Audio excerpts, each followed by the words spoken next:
O Flamengo contra o Estudiantes é o seguinte, Guilherme: 8 jogos, 3 vitórias, 4 empates e uma derrota. Se juntar, tem 7 Libertadores em campo.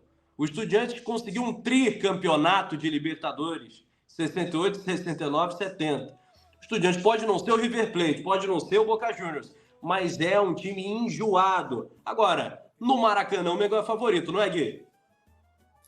Boa noite, meus brabos e brabas. Olha, o Mengão é favorito.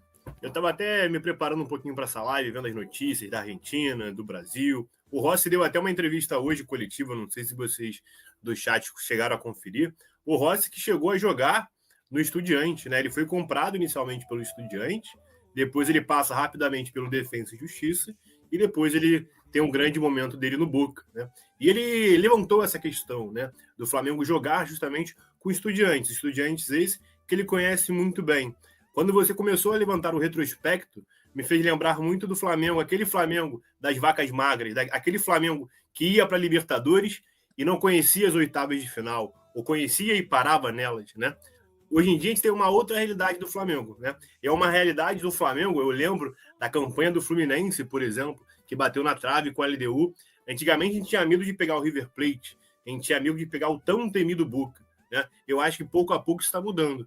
Hoje em dia você vê um Flamengo na chave, você vê um Palmeiras na chave, o Botafogo que foi campeão ano passado, você vê esses times do Rio de Janeiro são agora os atuais que foram um dia, Boca, River e também o Estudiante. Eu acho que o Flamengo é favorito, né? E vai depender justamente de como esse jogo vai se colocar no Maracanã, né? O pessoal, o Flamengo ganhou do Juventude depois de muito tempo, desde 97 não ganhava lá, e eu ouvi o pessoal, aquele burburinho nas redes. O Pedro jogou, o Bruno Henrique estava à disposição com efeito suspensivo, né? Quem o Flamengo vai colocar em campo? Vai colocar o Bruno Henrique, vai colocar, por exemplo, o Pedro. A gente sabe que o Pedro, no ataque, tem uma certa dimensão diferente no time, né? Em tese, aquele centroavante mais bruto, aquele centroavante mais parado, o famoso pivôzão, né? O pivô que atrai a marcação. Já com o Bruno Henrique, a gente tem, portanto, um ataque um pouco mais móvel, um ataque que busca mais a profundidade.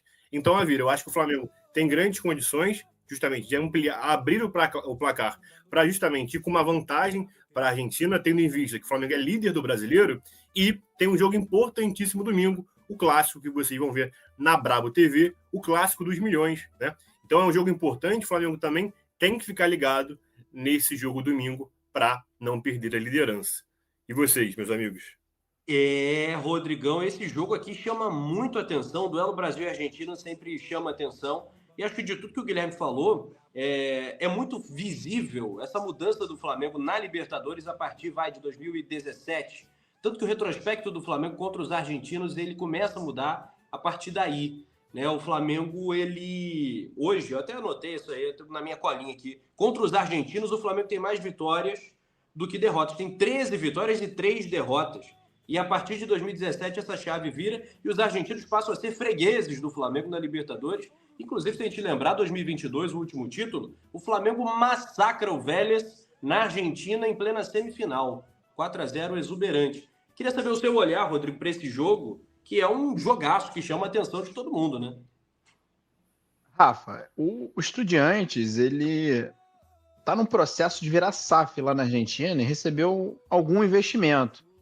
Então ele vem aí com uma grande força pós ali River e Boca, né? Apesar do Boca estar muito mal, mas esse time do Estudiantes, cara, ele não mete medo em ninguém. A verdade é essa. No Campeonato Argentino tem 12 pontos em 8 jogos. Na Libertadores eu acompanhei muito de perto, né? Porque estava no grupo do Botafogo, disputou ponto a ponto ali. E passa em primeiro lugar com 12 pontos, né? O Botafogo e o Estudiantes fazem 12 pontos na fase de grupos, e o Estudiantes passa no saldo de gol. Sendo que no jogo lá na Argentina, o Botafogo perde de 1-0 magro, numa falha. Não sei se vocês vão lembrar dessa falha do John. Ele tenta encaixar a bola. Esse jogo, inacreditável. Então assim, o Estudiantes levou a classificação nesse gol aí. Foi nesse gol dado pelo John ali, que é um goleiro que não costuma falhar bizonhamente, mas nesse gol o Estudiantes passou. Então, assim, se toma aquele gol, era capaz da Universidade do Chile passar. né? Então, não é um time que coloca medo, um time desorganizado, frágil defensivamente, né? Aqui no Newton Santos, o Igor Jesus acabou com a partida. Então, tecnicamente, o Flamengo sobra. Eu arrisco dizer que o Flamengo tem as peças individuais assim muito acima e coletivamente tem um padrão tático muito superior.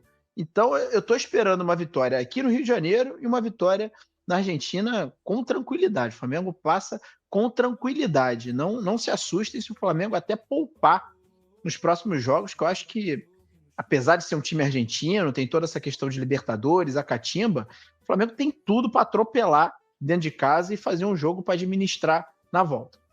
Rapaz, isso é forte, né? Mas eu tendo a concordar, né? Existe uma disparidade muito grande. Inclusive, eu vi e fiquei constrangido pelos colegas argentinos. Os periodistas da TNT da Argentina, eles fizeram um mano a mano, um comparativo, para eles conseguirem arrumar um votinho para o Estudiantes. Foi um negócio de loucura. Como diz o Rodrigo, foi loucura. Porque era para dar 11-0 para o Flamengo. Foi um 8-3, mas assim, muito mandado, porque o centroavante dos Estudiantes eles colocaram no lugar do Pedro. Pra vocês terem uma ideia de como é que foi a lista dos caras, o mano a mano deles. O outro que rodou foi o Plata, perdeu para o ponteiro deles, que é muito, muito habilidoso mesmo. Ali talvez fosse a mais equilibrada das disputas. E olha só, o Flamengo tem alguns problemas para o jogo de hoje, né? Após chegar a 6 desfalques contra o Juventude, o Flamengo tem o Léo Ortiz de volta, né? O Bruno Henrique retornando após o controle de carga, ele foi poupado. O Flamengo tem Jorginho e Alexandro provavelmente fora de combate. Varela, né, já fez atividade com o grupo, deve ser relacionado normalmente. O Flamengo que tem alguns problemas para a partida, né? O Jorginho segue ainda se tratando de um edema na coxa esquerda e acho que talvez seja o principal problema, o principal desfalque, já que é o cara que dá esse equilíbrio ao meio de campo tão elogiado do Flamengo. Falando em Flamengo, para brilhantar, né, já que estamos numa semana de Libertadores e o Flamengo joga representando o futebol carioca da Libertadores, nada mais, nada menos do que o cara do maior veículo rubro-negro, que é o Coluna do Fla. Simon Leto chegou para brilhantar a Brabo TV pela primeira vez, já está na tela. Fala, Simon, que barba é essa, meu amigo? Fala, Rafa Penido. Pois é, tô de visual novo, inclusive de óculos agora. Isso se chama velhice. Boa noite, eu vi uma foto sua com o Alex Muralha hoje, cara. Que beleza, hein? Matando a saudade, né? Seguindo o nosso coração, como diria o Muralha, né? Quando ia defender pênalti, lembra? Pulava pro lado que o coração mandava. Mas foi muito simpático lá, muito legal rever o Muralha ali.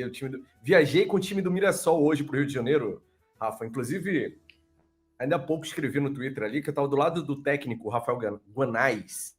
Cara, o cara nem água ele quis tomar no avião. Veio estudando o voo inteiro ali, revendo o lance, reclamando pro cara do outro lado, lá da comissão técnica e tal. Pô, isso aqui não pode acontecer. Bicho estudioso, dedicado lá. Não é à toa que o Mirassol tá onde tá aí no Campeonato Brasileiro, né? Boa noite a toda a galera que tá na bancada aqui. Prazer estar com vocês. Pessoal, dedo no like aí na Brabo TV.